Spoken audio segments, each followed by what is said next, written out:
welcome y'all. This is Vin Zeeland, and this is the Cuture Strategy. Today I have an awesome guest named Wendy Winkler. Hello. And Wendy is here. She's going to share a little bit about her background as an executive. I met Wendy a couple weeks ago at a business meeting for executives in transition. I found her interesting, funny, and just someone that I felt would be great to talk with because she has a lot of great experience with training. Now I noticed that I went on your LinkedIn, and so I was stalking you a little bit. And I'm a developer, and you have posted numbers. Now I hope these numbers are true. Yeah. You have trained 7,500 plus people. Yes. That's awesome. Yes. Well, they were just coming in through a revolving door? Or? A little bit more involved in that, and I'm happy to talk about that. Okay. Yeah. Very cool. Well, again, this is the Cuture Strategy. We talk about the 7 pillars of culture: putting people first, having authentic leadership, being open in communication, building trust, having healthy conflict, ability to pivot or being adaptive in our business, and in organizational resilience or overcoming change. And I'm sure you've experienced some of that over the years. And so I always like to open up with a fun question. Okay. And hopefully you can share a story, or this is going to be a very, chirpy moment. So what is the weirdest thing, that you have seen a coworker do at work that you are safe to tell the story today? Oh, there were so many weird things that happened, but I think one of the funnest things that ever happened was it was my birthday in the office at the last company that I was at, and they decided to play a little practical joke on me. So what they did is they must have spent a fortune. They bought like 1,000 ping pong balls. They bought inflatable, rafts and like little circles you put around you to float in a pool. Yeah. All kind of inflatable palm trees, and they stuffed it all in my office. Literally. No. So they used plastic, saran plastic wrap, and they wrapped everything in the office. All of my cabinets, all my cupboards. They wrapped all that in plastic wrap, filled it with the orange ping pong balls, taped and glued ping pong balls around my monitor, cellophane my entire phone. Oh my gosh. Then filled it up with every chair in from the bay. I must have had 15, 20 chairs stacked in there. Okay. And all of the blown pool toys shoved in there. And then they taped my entire door shut. I'm only 5'3". And so these guys are more than 6 feet tall, and they taped everything. And then they were all hiding and waited for me to come in to find that.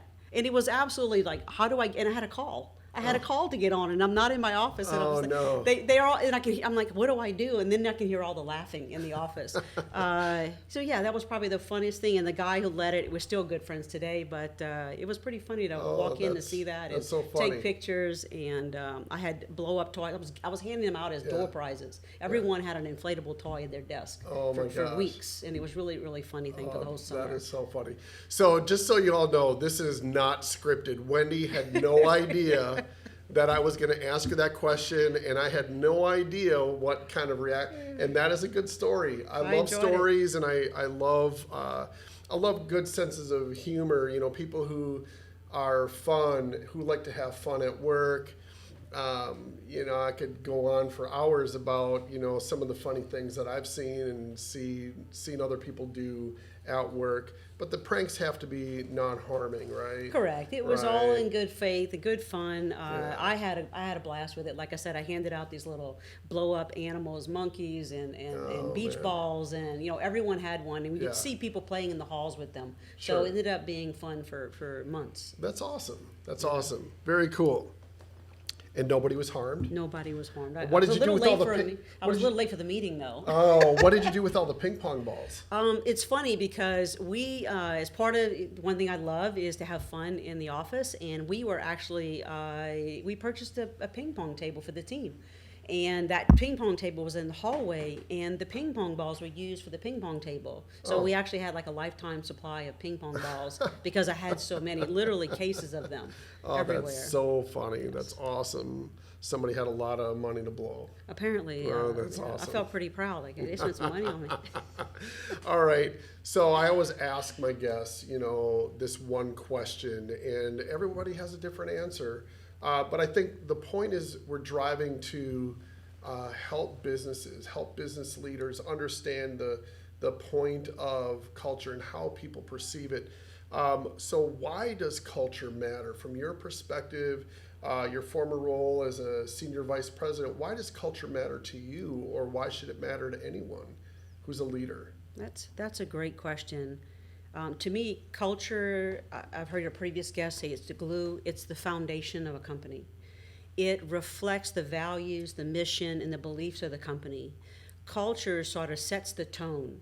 Employees come into a company, they need a job, but every time I've had an interview, anytime I've had employee discussions, it's always around why they stay. They stay because of the culture. They stay because of the support. They stay because they feel like they're a part of something. Where I saw toxicity or where I saw problems in a company, and it always pops up. You can't avoid toxicity. It'll happen. No company is perfect. No company is perfect, and a lot of times it's not the company; it's the environment around us. It could be the marketplace is changing, the rules of the game are changing, but consistently, wherever we saw issues in the culture, whether we integrated a company in through a merger and acquisition, or whether we had a reorganization, we brought people together who had different maybe views, beliefs, or what they were seeking in the company. Yeah. So to me, the quickest way to address it and deal with the toxicity where that breakdown that happened is where you saw friction and where you saw dissatisfaction. And if you didn't quickly address that, then you would have attrition. Right. First performance drops, then attrition happens.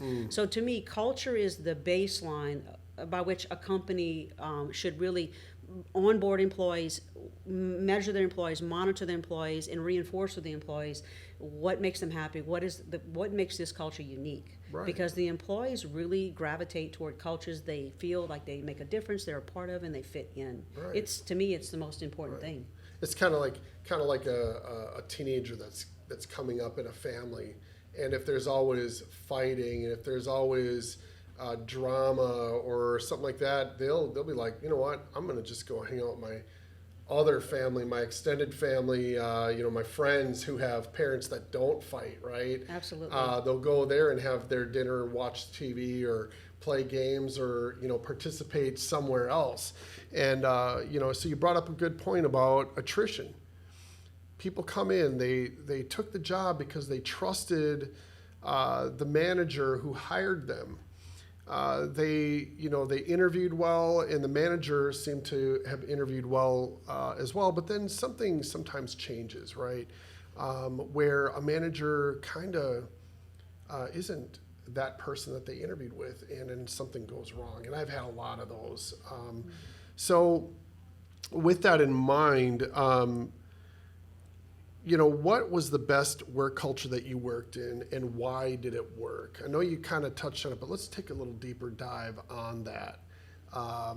What really worked? And it doesn't mean that everybody should just adopt this model, but just from your perspective, because you worked as an employee, but you were an executive, and so there's something that touched you, right, specifically that you really liked.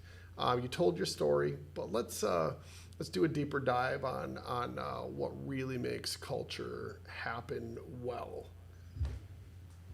So for me, the best culture I've ever had was it was probably the 25 years of my career. I experienced that at my prior company, and what I loved about it was they had these key expectations, what the values they wanted: professionalism, perseverance, and respect. And everyone understood what that meant. So you always started from the basis of that understanding, that level playing field. That was sort of like the table stakes. what really made the company so much better, what made the culture so much better, what made my job experience so much better was empowerment, recognition, and celebration There you when go. things happened. It was relatability, like in being what's the word? Authentic leaders who are themselves, who are vulnerable. To quote Brene Brown, right? Yeah. So leaders who were vulnerable and said, "I don't know all the answers."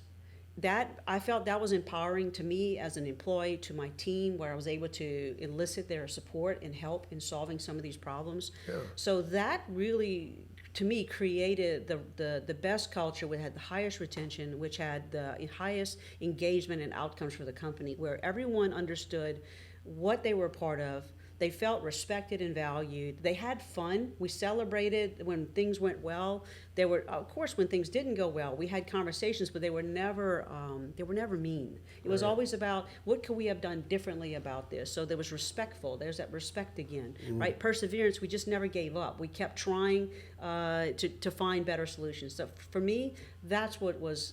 I think I thrived in it. I think the employees thrived in it. We all grew in it. We learned. There was like a culture of learning, and it was okay to make a mistake, and we get up and dust off and try again, and someone would always rally behind you to support you. Right. So that was tremendous. I felt like I could accomplish anything, and because I felt that way as a leader, my team followed along. They felt like they could accomplish anything, and I Yeah. felt it was contagious. Yeah. There you go. I love that word, contagious. So, and you use the word, so thriving.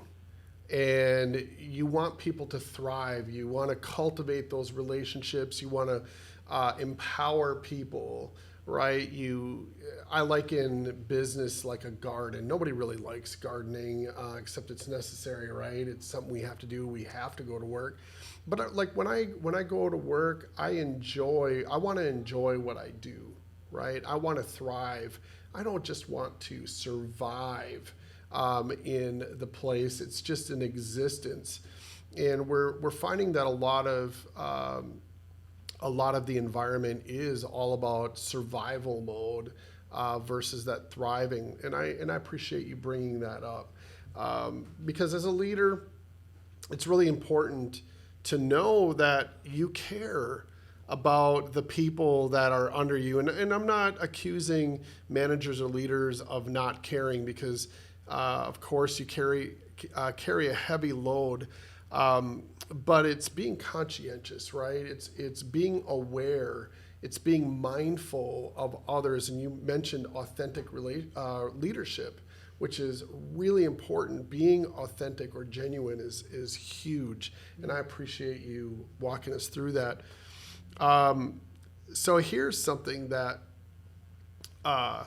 We talked about in a different interview, but I wanted to bring this up with you because I think we kind of touched on it at one point. What are your thoughts about all the automation and technology? Do you believe technology is making work more manageable, more complicated, or even making us less human or more human? Like, what are your... It doesn't matter how you answer that question. You answer it the way you want, but what... I don't want to lead you, but your view of technology and then what it's done to the corporate environment. For me, technology has been a benefit. Throughout my career, we used automation to improve efficiency. We used automation to reduce the incidence of errors. And I guess the best use of automation is I've heard the term co-pilot. It becomes a co-pilot, or it allows us to remove some of the lower value tasking, because employees learn when they are challenged to think through the solution. So if we allow the automation to take over some of the repetitive tasking, we allow the employee to focus on the consultative conversation or the higher value engagements.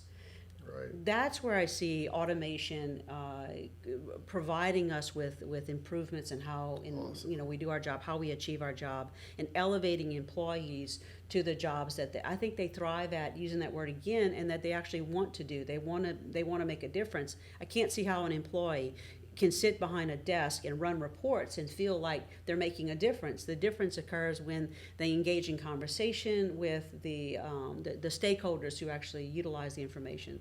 So I see it as a real value, and I see new things coming out that instead of leveraging, say, Chat GPT or something else, just to write a paper for you, use it to sort of think outside the boundaries for you, using the word think for a large language model, but using that to maybe explore outside of where you would have thought of a solution and bring that in onto the table, basically into the conversation, so you can leverage that to come up with a stronger solution. So I think it's a benefit, and I love where we're going. Yeah, that's awesome. Yeah, I mean, in Chat GPT, I've used it. I think it's interesting. I won't use it for papers at school. Obviously, In fact, I had to write a paper about a disruptive technology, and I chose that one because it's a hot topic right now, because a lot of students are using it to write their papers for them. They just, of course, you just plug in a couple sentences and then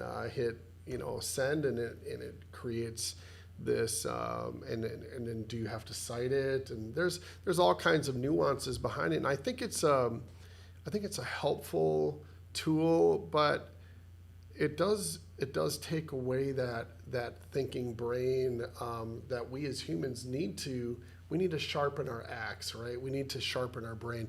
I think it's a tool, but I don't think it's necessary to automate all writing, because there's been articles that I've read that this could replace attorneys, or this could replace all kinds of. But you lose the human touch, right? And I think that's what you're missing, is that human touch. Again, running a report and producing tremendous statistics, and sending that out to an audience, it may not have the impact as you presenting those results, and then the I guess the inflections that you would add to it, right? That you infer that it relates to this, and this is how it can be done. That's the piece that you won't get from the Chat GPT in the right sense. That conversation where that you relate it back to the problem and come up with a healthy solution. So as a co-pilot, not the driver. Right. I fear for the day that all podcasts are going to be run by robots. I wouldn't sit in the chair. I want to be with you. Awesome. All right. So in some cases, as you mentioned, customer service and providing that exceptional, personalized customer service. Do you believe that technology has helped customer service, or do you think it's degraded customer service? Because like I go to the grocery store, for instance, and my first time shopping, and I had to check myself out for the first time. I looked at the gal who was standing there and I said, have the company send me my 1099 for the work that I had to do today. And it was just a joke, but it really bothers me that, I love going through the checkout line and talking with, the person at the counter, or whatever scenario. I think automation's good. Like you said, it's a co-pilot, but it's taken away some of that edge of connectedness, right? Yeah, what are your thoughts on that? I agree. I think there's a time and a place for self-checkout. If you're in a hurry and you're buying some eggs and some milk and you want to be out quickly, that can serve a purpose to have that. Sure. But I think that there's something to be said. Like if I walk up with a cart full of groceries, I would rather have someone helping me with that. Right? That's just personal. That's me. It's how I grew up. Sure. But customer service is, that's one experience.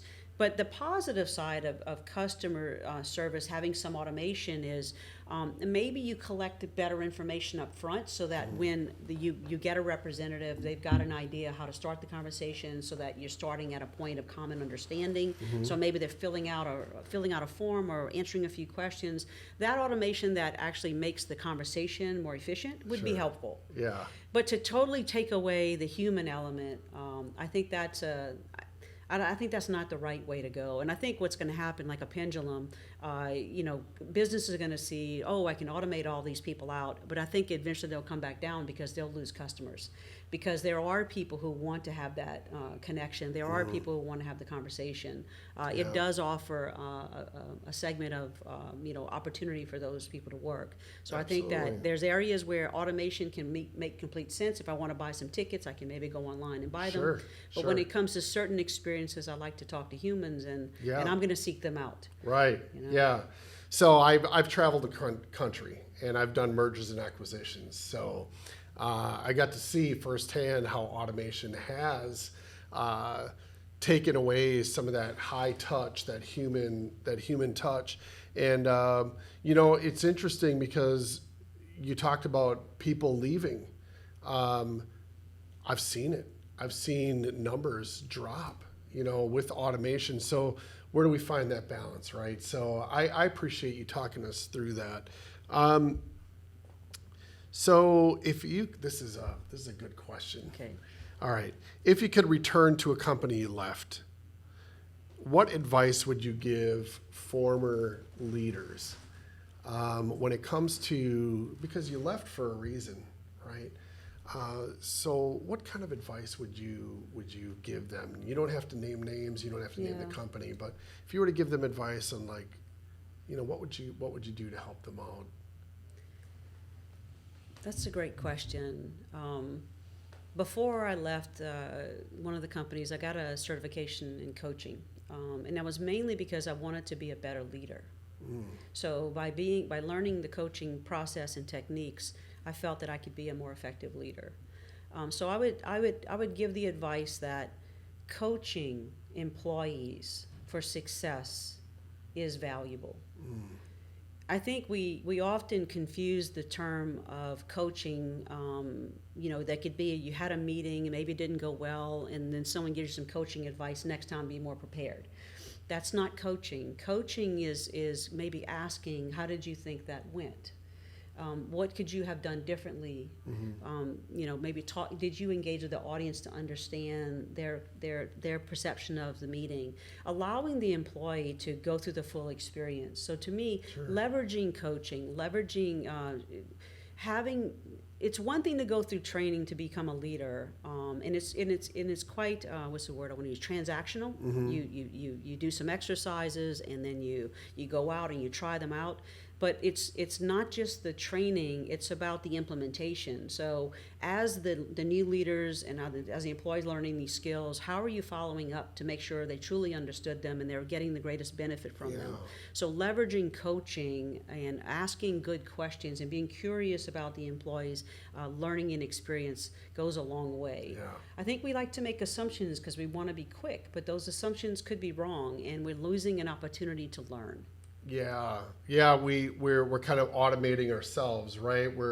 We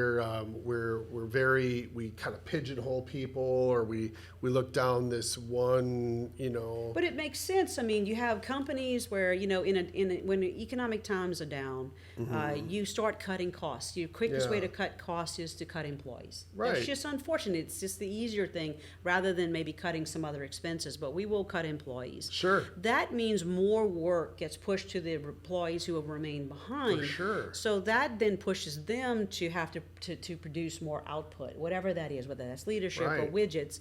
So I don't blame them. They want to get the work done. They want to check boxes. They want to be more efficient at what they're doing because they have more work to do and they want to go home. Right. So it makes sense what's happening, but what can we do differently with the time that we have and with the people who are behind, and maybe coaching and mentoring and supporting them in a different way would be more effective versus just telling people what to do. Ask them how it's going so that you get a better perspective of what they need to learn. If you tell them, they may not understand the mistake they made. And you lose an opportunity. I had a situation where I had one employee, and it was a difficult situation. But I was able to coach, and it was one conversation, and I can't go too deep into the story, but I will say this: that one conversation, coaching, that means listening, understanding, and then when I say listening, I mean active listening, not just passive listening. I really listened, and then I asked questions, and it drew more information out, and then and then let them, come up with the solution, right? It's not me telling them what to do, just saying, hey, guiding the conversation, but not telling them what to do. Like, what do you think the solution is here? In that one conversation, I kid you not, there was, they were at 59% with their numbers. And they, after that one conversation, within a month, were able to turn it around up to 90%. That's amazing. Right? Imagine if every manager could just have one conversation with someone who's struggling at work. I mean, the average cost of attrition is, depending on your position, right? They say about $6,500. I think in some cases it's Much like more, like $30,000, right? So if you lose, say, 15 people in your company, or you lose 20 people, and you've invested into them, however many people you end up letting go, you've lost all those valuable people. And I don't want to say valuable resources. They're valuable people. They're people. They're people, right? And they make the difference in culture. And so that's the discussion, guys. That's what we're here about. Because, like you said, the quick and easy way is to just cut them out.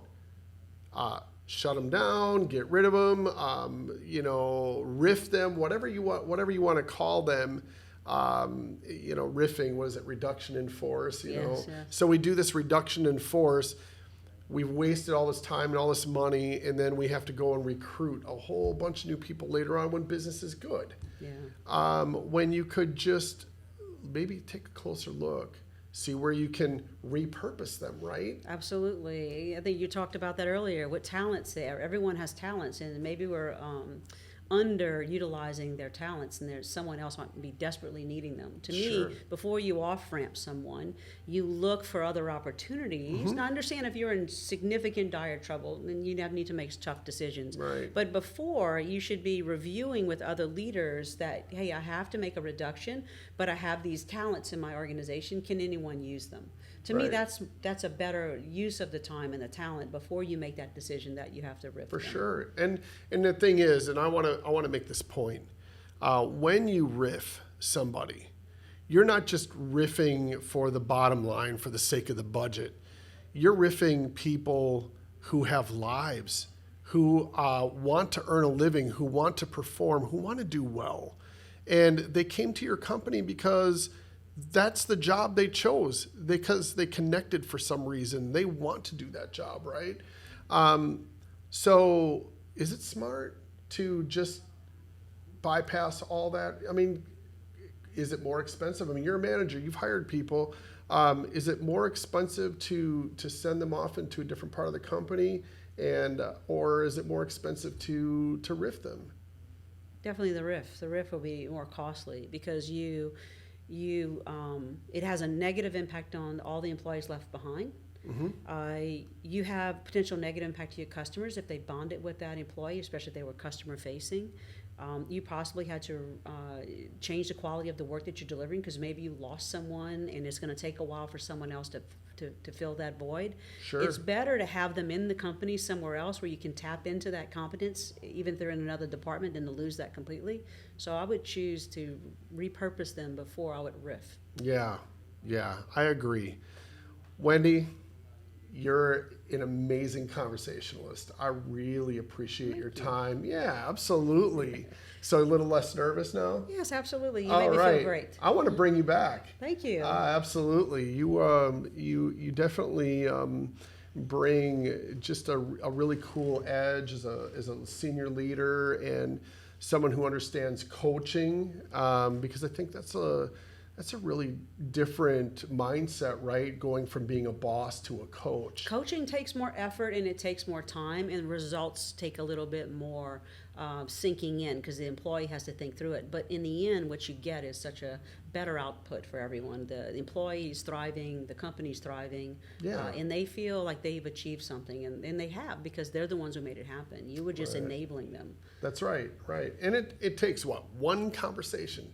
It can. I mean, you might have to have a few more.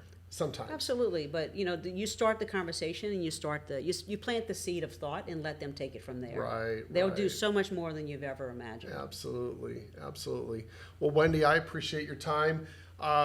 So I know that right now you're in transition. Yes. Are you still on the market? Absolutely, still on the market, looking for an amazing opportunity. Okay, so we may or may not have this posted online before, or you may find something sooner. But if so, Wendy Winkler is an amazing leader. Want to spotlight her right now. Give your the audience here a little bit of a shout out. Tell us what you're looking for, what kind of role you want to play, and we already can tell that you're going to be an exceptional leader again once you're back in. So go ahead and share, and then we'll end the show.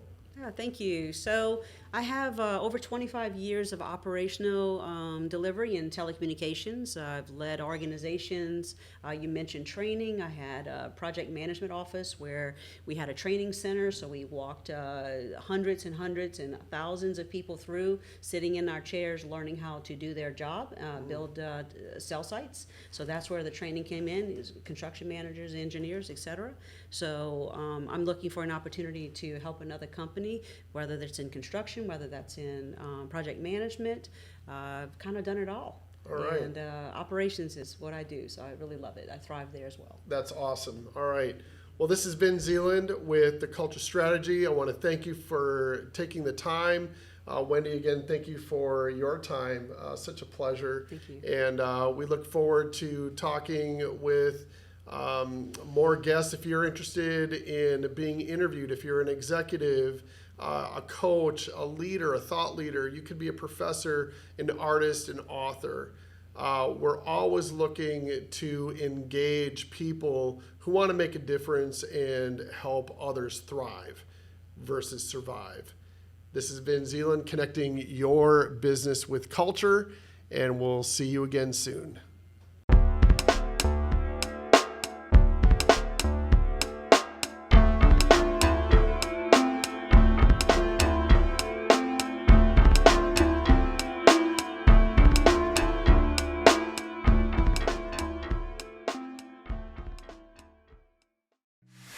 Welcome to Threadpool. We're an all-inclusive podcast factory. Podcast made easy. We operate with a done-for-you approach. If you have a great podcast concept, we can help make it a reality. In less than 8 weeks, we can have your amazing podcast fully produced, making you ready to share your podcast worldwide on all of the major podcast streaming platforms. Book a coaching session to see how we can work with you. We are Threadpool, revealing greatness.